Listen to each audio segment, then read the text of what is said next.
Comentando um pouquinho de O Chamado de Cthulhu, de H.P. Lovecraft, ou O Chamado de Clayton, como eu gosto de brincar. É um conto de, deixa-me ver aqui, 1926, antigo pra caramba. E junto ao Coração das Trevas, que eu já mencionei nesse canalzinho aqui, é uma das minhas histórias preferidas. Talvez o meu livro preferido. Ele disputa ali com O Coração das Trevas de Joseph Conrad e recentemente com Metamorfose também. Eu adoro os três. E veja só que início bacana.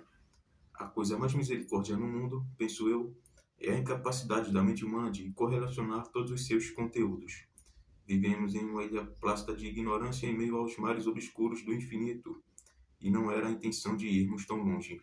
Ou seja, Lovecraft pega aquela ideia de a ignorância é uma bênção e extrapola, ele subverte, ele, como é que eu posso falar?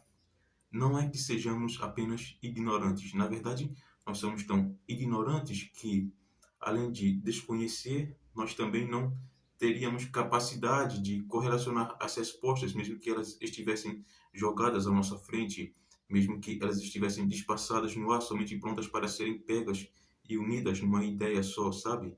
E isso é o que resume o horror cósmico. É a ignorância somado ao fato da nossa irrelevância perante o universo. Veja, estamos até hoje perguntando como se deu início à vida, como que vai terminar, o que há depois da morte, o sentido da vida, esse tipo de coisa. E nós damos círculos, círculos e círculos, e, e não há uma resposta para esse tipo de pergunta. Mesmo a ciência não é capaz, mesmo a filosofia também não é.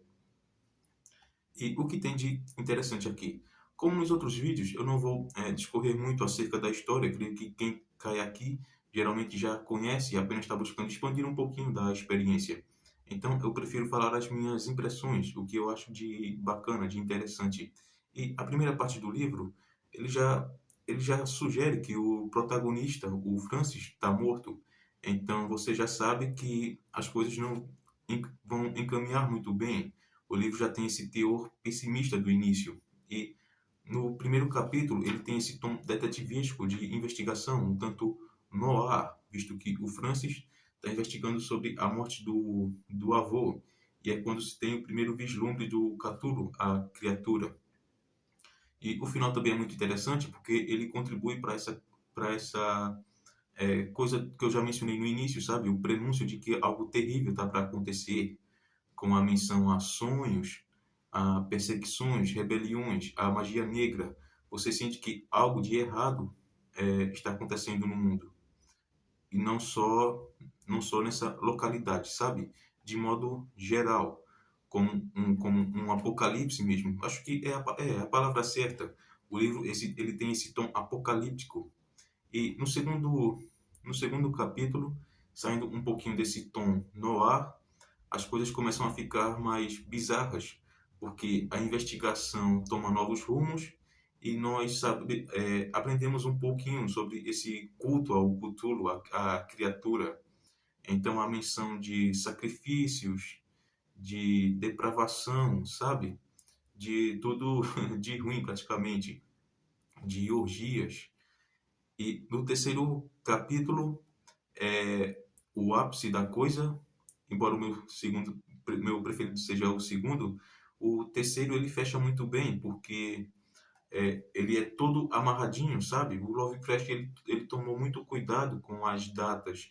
Ele vai do passado para o presente e para o futuro, e você não fica perdido. Seria muito fácil para um autor inexperiente se perder e fazer uma história confusa, não, mas não, o Lovecraft ele faz isso muito direitinho, muito redondinho, você não fica confuso com relação às datas, visto que ele também tem esse tom um pouco epistolar de jornais, sabe, de investigação, um narrador contando o que aconteceu no passado e do passado vai para mais passado ainda.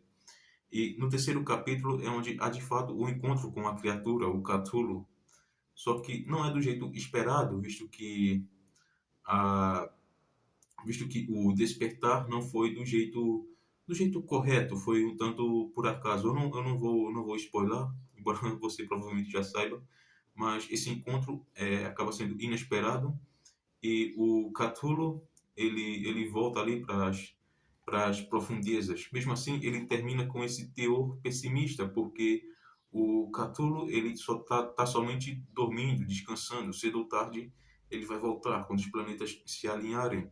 E a humanidade não tem muito o que fazer, afinal é uma criatura cósmica. Nós não temos chance de sobrevivência contra algo que sequer conhecemos como funciona. A fisiologia dele é alienígena, armas não funcionariam, sabe? Então isso ressaltando ainda mais esse teor apocalíptico do livro. E eu gosto bastante, super recomendo. É uma leitura, eu diria que fácil, não é nada complicado. E também tem um filme muito bacana em preto e branco, que não é um filme não é antigo, mas ele tem todo esse cuidado em parecer ter sido feito na época do livro. Ele tem stop motion, sabe? Todas essas coisas de filme clássico. Ele é preto e branco, ele é mudo.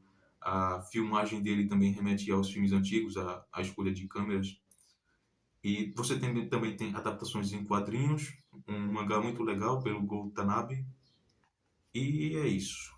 Ah, eu vou recomendar o vídeo do canal Lucas Livros, que ele fez, para mim, o melhor vídeo relacionado a essa história, praticamente um mini documentário, onde ele narra o livro e dá também várias curiosidades extras com relação à obra.